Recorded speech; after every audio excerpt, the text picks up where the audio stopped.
Rain lashed the windshield. Thunder rattled the car. John squinted, gripping the steering wheel. He was driving home from a business trip, eager for a warm bed. The highway stretched ahead, dark and lonely. Each bend in the road brought a fresh wave of fatigue. John rubbed his eyes, fighting to stay awake. He turned up the radio, searching for a distraction. Static, just like his luck tonight. John's shoulders ached. His eyelids felt heavy. He had been driving for hours, the storm showing no signs of letting up. He glanced at the clock on the dashboard. Almost midnight. A wave of loneliness washed over him. He missed his family, their warmth and laughter. Suddenly, a figure appeared in the headlights' glare. A man standing by the side of the road, waving frantically. John hesitated.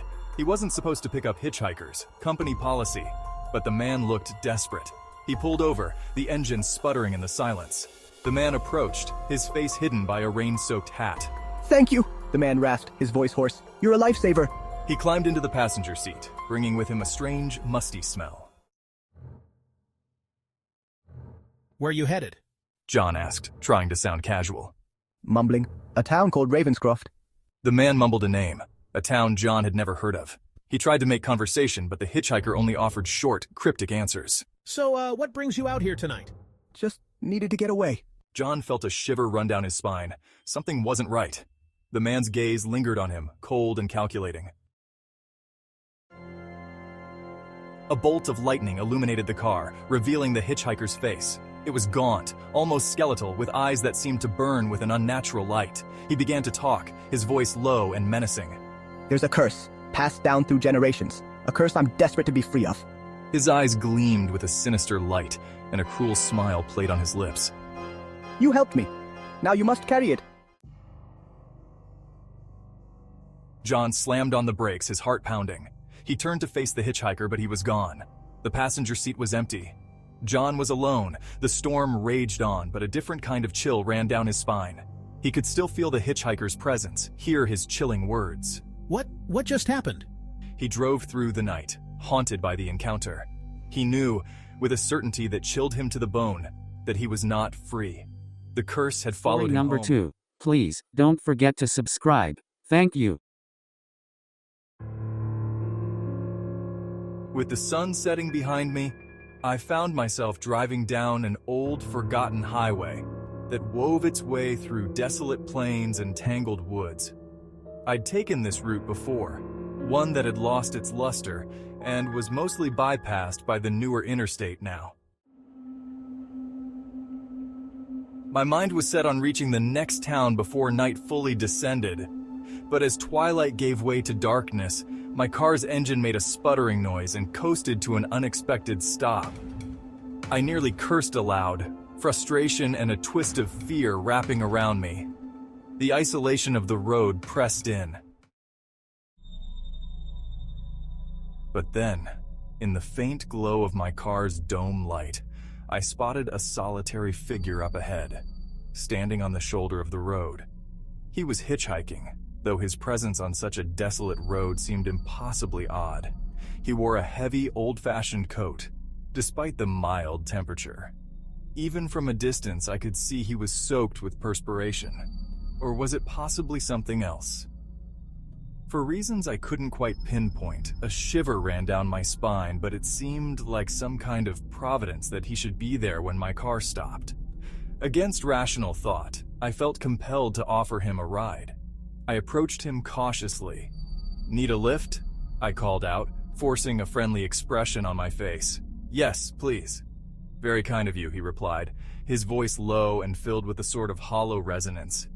He slid into the passenger seat, and from the first moment, something about him felt profoundly wrong.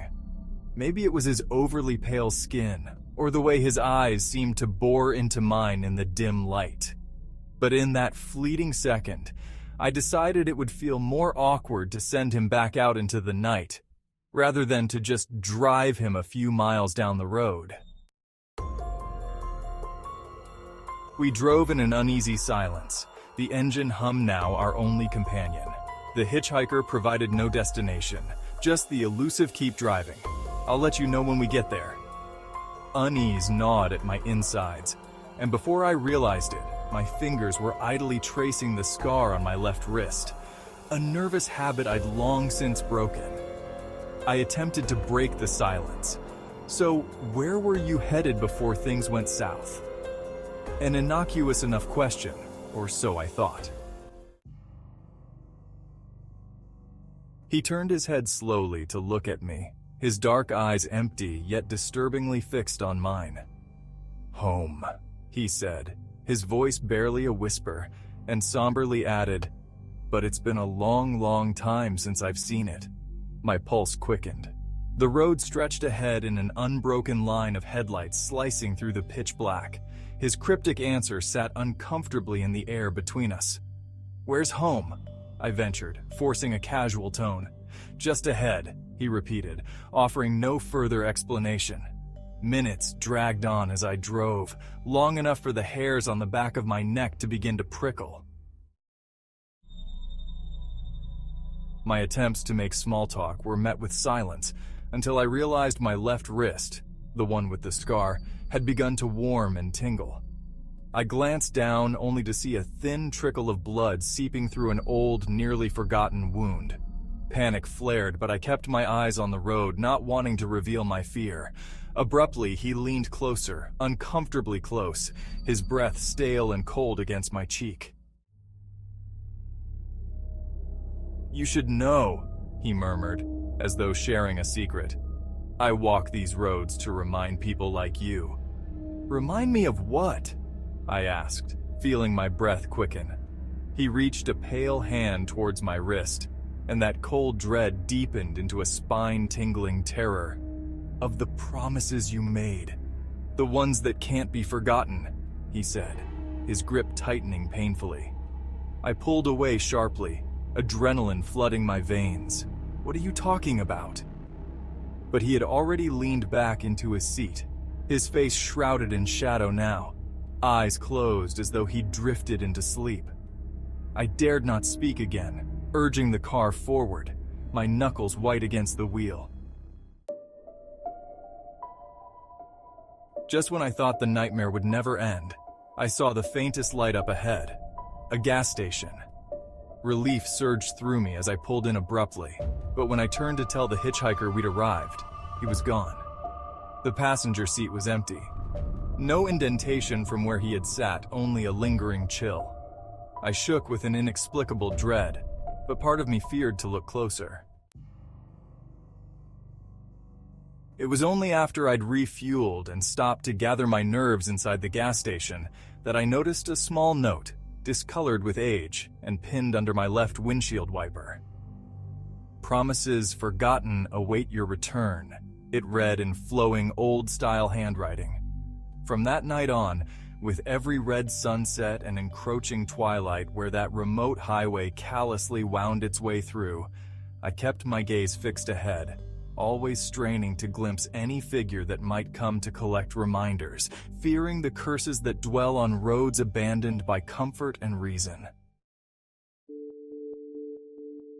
I've never given another ride to a stranger Story since. number 3. Please don't forget to subscribe. Thank you. The asphalt blurred beneath my tires. My head throbbed. Another dead-end business trip, another wasted week. I just wanted to get home. My phone buzzed. No signal. "Great," I muttered, pushing deeper into the heart of nowhere. The sun dipped below the horizon, painting the sky in hues of blood orange and bruised purple. The familiar unease of driving alone at night started to creep in, amplified by the day's frustrations. I switched on the radio, hoping for some semblance of company, but only static answered. I thought about my wife, Sarah, probably already asleep by now. I pictured our quiet house, bathed in the warm glow of the porch light. It felt a million miles away. I sighed, pushing down on the gas pedal, desperate to outrun the growing sense of isolation. My GPS blinked, the screen flickering with a message about a detour. "Fantastic," I grumbled, already dreading the added time. The detour directed me off the main highway and onto a narrow, unmaintained back road. The pavement was cracked and pockmarked, littered with fallen branches and the occasional dead animal. The woods on either side pressed close, the trees gnarled and skeletal in the fading light. With each passing mile, the silence deepened, broken only by the crunch of gravel under my tires and the rustling of unseen creatures in the woods. My headlights, the only source of light in the encroaching darkness, cast long, eerie shadows that danced and twisted along the roadside. Then, I saw him, a lone figure standing by the side of the road, shrouded in the gathering gloom. He was tall and gaunt, his features obscured by the shadows of a wide-brimmed hat. He stuck out his thumb as I approached. My foot hovered over the brake pedal. An internal debate raged, common decency versus the unsettling aura surrounding the hitchhiker. Need a lift? I asked, my voice raspy from disuse. Something about the lone figure drew me in. Against my better judgment, I pulled over, rolling down the window just enough to speak. "Thanks kindly," he rasped, his voice like dry leaves crunching underfoot. He turned, and the headlights caught his face.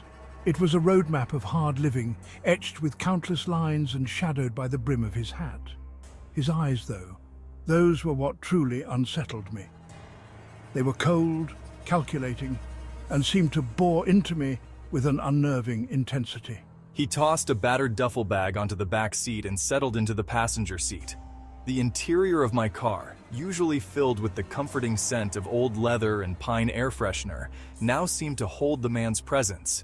A strange mix of dust, sweat, and something faintly metallic. Share your thoughts below. Don't forget to like and subscribe, and you can check out more videos like these right now.